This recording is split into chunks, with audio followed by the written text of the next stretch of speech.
Everybody, and welcome to Arise Chats. It is so good to have you with us online. If you are with us for the first time, welcome. For those of you that are maybe watching later, it is so good to have you watching. And we have the very lovely Jen Barthus with us for the first time.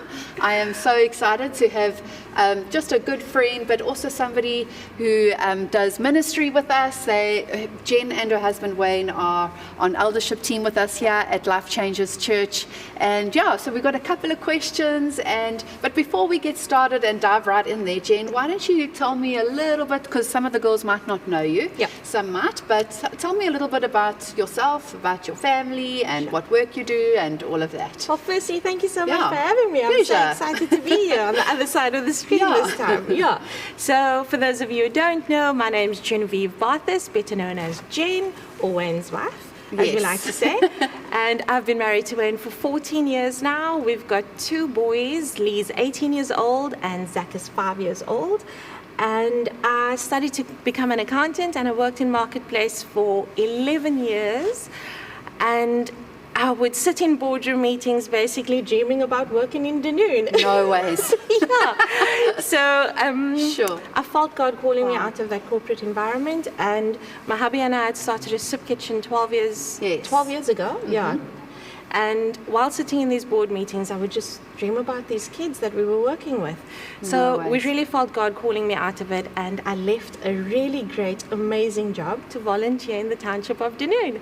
And when I left corporate, I started a reading room, which is basically a literacy program for littlies after school.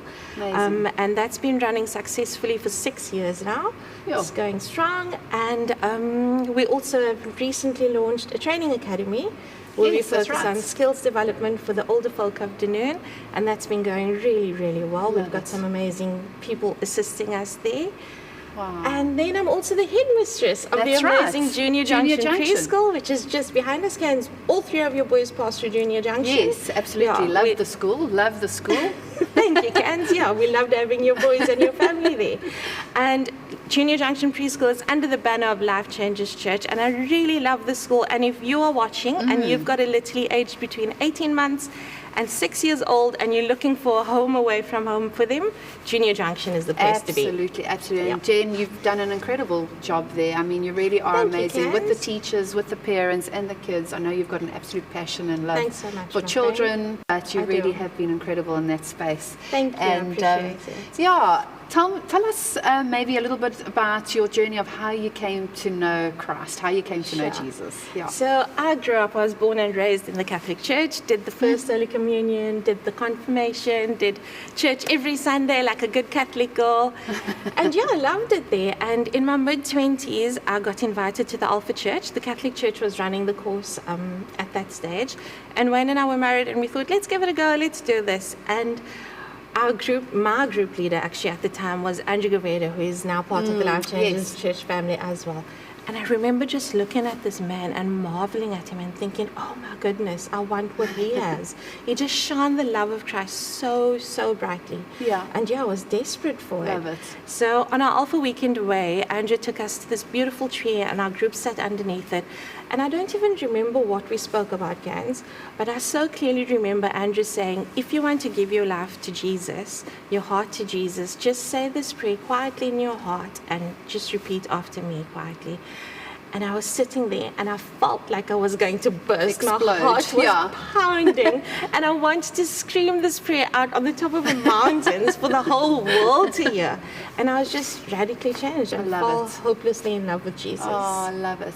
And now you guys are with us at Life Changes Church, and it's been so incredible having you guys on We've team. loved it. Thank you. You really are incredible, both you and your man and your family. Thanks, but so how long have you been at Life Changes for, Jen? We joined in 2010, so it's been 12 years now. Wow, 12 years, Yeah, hey? 12 years. Gosh, I love it. I absolutely love it. We've been looking at what it is to trust God. I don't know, maybe it's your first time here, but the last couple of weeks I've been really had on my heart to share about trusting God and what it looks like to be led by Him. And so I've opened up Psalm 23, and we've been unpacking Psalm 23, and really it's such a beautiful psalm in terms of trusting Jesus as our shepherd and trusting Him through different journeys and different seasons of our lives. I just think it's so, so powerful. And Jen, I know some of your story, but I would love you just to share just your journey of trusting God, because I think your story is such an incredible testimony and brings such hope and courage to some of the girls out there. But in terms of trusting God for children, I know that has been your journey, and how you managed to still have faith and trust Him and trust that He is good, even when His plans were different to your plans. So maybe just share with us a little bit about that. It's been my honor to do so, Hans.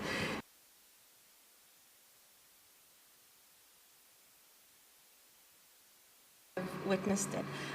So I'm a very organized person. Absolutely. Really structured, and I like having control over situations that impact me, particularly my life. Yes, you like a little spreadsheet. I do. Oh, spreadsheets get me excited. Not me, Jen. Oh my word. It's the accountant in me. Share with us a little bit. So when Wayne and I got married, our plan was to fall pregnant immediately. So we started trying immediately. Yeah, and I had it all mapped out, all planned, you know. Yeah, as we do. It was on a spreadsheet. And I'm not even joking. No, really?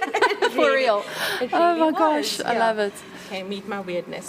Anyway, so after almost 2 years of trying, it just wasn't happening, and we had to go and see a doctor, and we discovered that I have something called endometriosis. And with that discovery, they discovered that my fallopian tubes were 100% blocked. They couldn't even get the medical dye to pass through it. Wow. And the doctor actually showed me a picture of my tubes after the procedure, and they were all knotted and twisted like little piglet tails. And she basically said to me that there is 100% no chance of me ever falling pregnant naturally. Oh my gosh. It wasn't going to happen. That's terrible. And the week before I found this out, I was reading Matthew 19:26, where Jesus says that nothing is impossible for God. Come on. And I was a very newly saved Christian, and this verse just resounded with me. Yeah. And as this doctor made this proclamation over me, I just kept hearing this verse repeated over and over and over and over again, resounding in my head that nothing is impossible with God. I was still heartbroken, and I went home that day, and I remember just sitting alone in my bedroom on my bed, and I just wept and wept. But Candice, that was the very first time that I felt the tangible presence of God. No ways. Wow. I physically felt him wrap his arms around me. Sure. And I just leaned back into him. Wow. Wow. But even with this amazing encounter and with his word resounding in my head, I was still completely heartbroken. Yeah. The reality of it. Yeah, I still just tough. realized that I had no control over the situation. Yeah. No amount of planning, no amount of working on a spreadsheet was going to give me what I wanted. And Gwen and I never got our desired outcome, despite God's words and despite him encountering me encountering him so real, like in that real way. And we didn't get our desired outcome. And I actually, over the years, I did fall pregnant twice. Yeah. Yeah, I fell pregnant twice, but they were both ectopic pregnancies. And miraculous as they were, it broke me. It really did. I was completely shattered because I just couldn't understand how God would allow me to have this hope and this joy, and then allow for it to be completely ripped away from me. I couldn't wrap my mind around it, and my heart broke. I was, like I said, I was shattered, and I didn't hear God's voice at all. But I did feel his presence. That's it. With every tear that I cried, I sensed him with me. And as I just mourned the loss of these two children, and I had to make peace with the fact that I would never be able to hold them on this side of heaven, I just sensed him with me, and I realized that he knows my hurt and my pain. Yeah. He's lost a child too. Wow. And he was mourning with me. Wow. Powerful. And so he really he comforted me. Sure. But just, Candice, the funny thing is that I've always had this desire to adopt. Even as a young girl, I always said that I would adopt. I always had these big plans of opening a home for kids. And I always wanted to adopt. And the funny thing is that Wayne did too. Sure. Yeah. Incredible. He did too. But in walking with the Lord, we didn't want adoption to be like an easy fix for our childlessness. We've always wanted to adopt out of an overflow of love, and for us to be a family to a child that would not otherwise have been in a family aside from adoption. So we wanted the Lord to speak about timing for us, so that it wouldn't just satisfy our desire to be parents, but it would actually be God's calling on us. It's so good. In the right season. So we waited, and fast forward 10 years into our marriage, we started our process. Our process took 9 months, ironically. Wow. Really? And Zachary Barthus came home on the 28th of August, 2018. Wow. And I've always wanted a little boy, and I always wanted to name him Noah, but we just felt we weren't going to change Zach's name. And when we did some research, we discovered that Zachary means God has remembered. Oh, I love that. Yeah, so isn't God in the details? He absolutely is. 9 months. It took 9 months. I 9 can't believe months, that. yeah. And that name, you didn't change his name. It was Zach, and it means God is remembered. Isn't that powerful? God absolutely. Girls, just even as I'm listening to Jen's testimony, he knows your stories. He does. He knows your pain. I love that, Jen, that actually, and we even discussed it in Psalm 23, and how a shepherd goes ahead of his sheep, and Jesus goes ahead of you and knows your pain and has been there.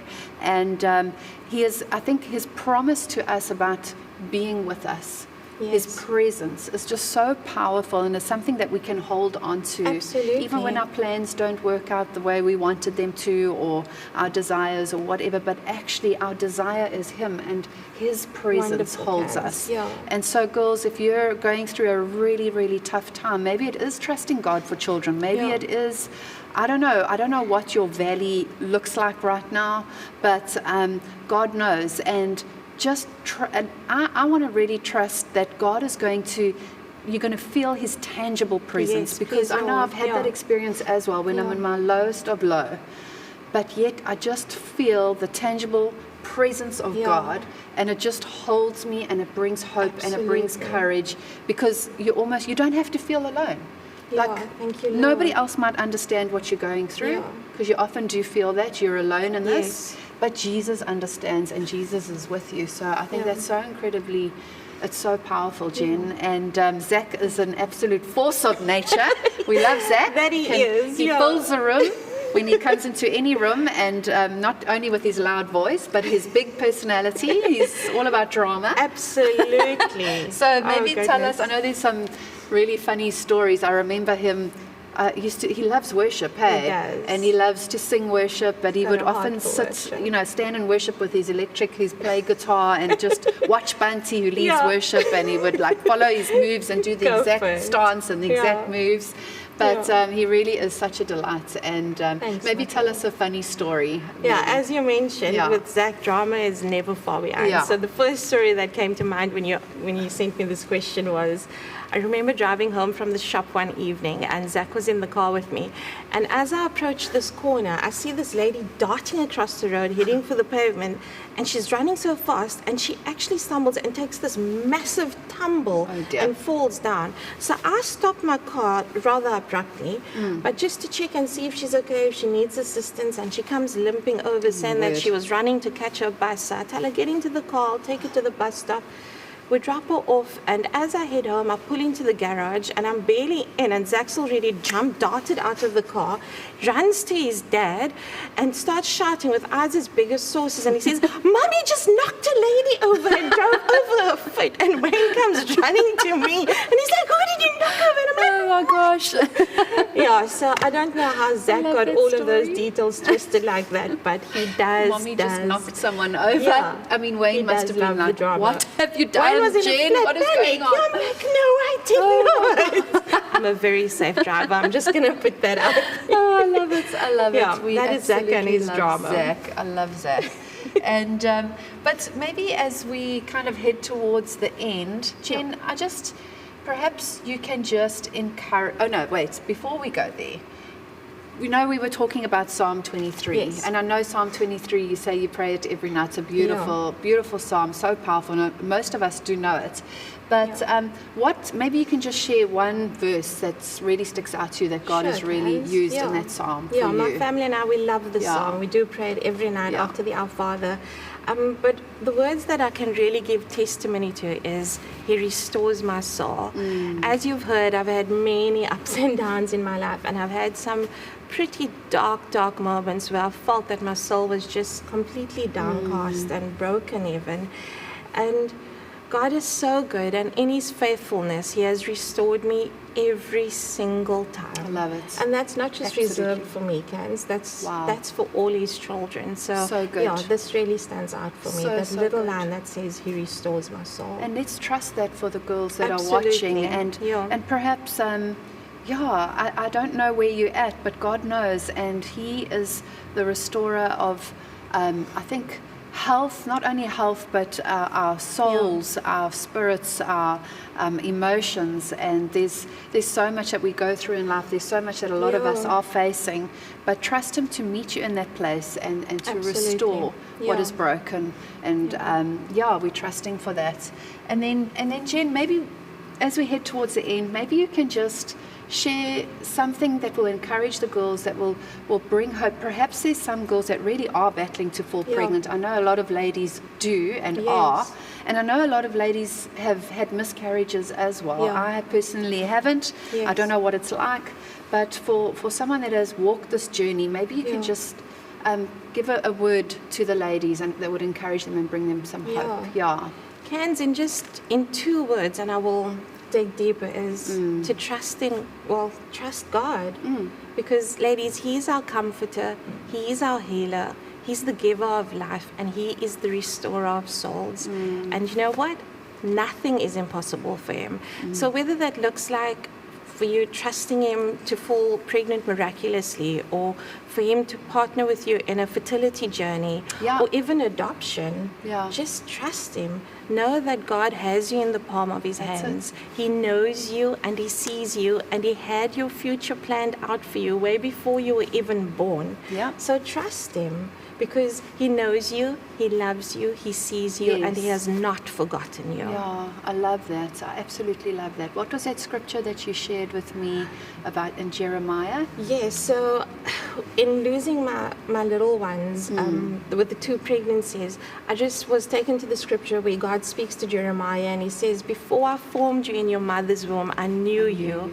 And it just comforted me so much that before I had those ectopic pregnancies removed, God knew my babies. And I know that He's with them in heaven, and one day I will get to hold Him, because isn't that beautiful? Yeah, I love that, Jen. I absolutely love that. I really trust that this has been encouraging for you girls, Jen. I do hope so. Really, thank you so much for sharing some of your journey, some of your testimony, Thanks, and guys. some It's of your been my life. privilege. You really, for me personally, I've watched you walk through some really dark, deep valleys, but you've got through to the other side, and you've really trusted God, and you've stood your ground. Your faith has not been shaken, even through the toughest moments I've witnessed and I've watched.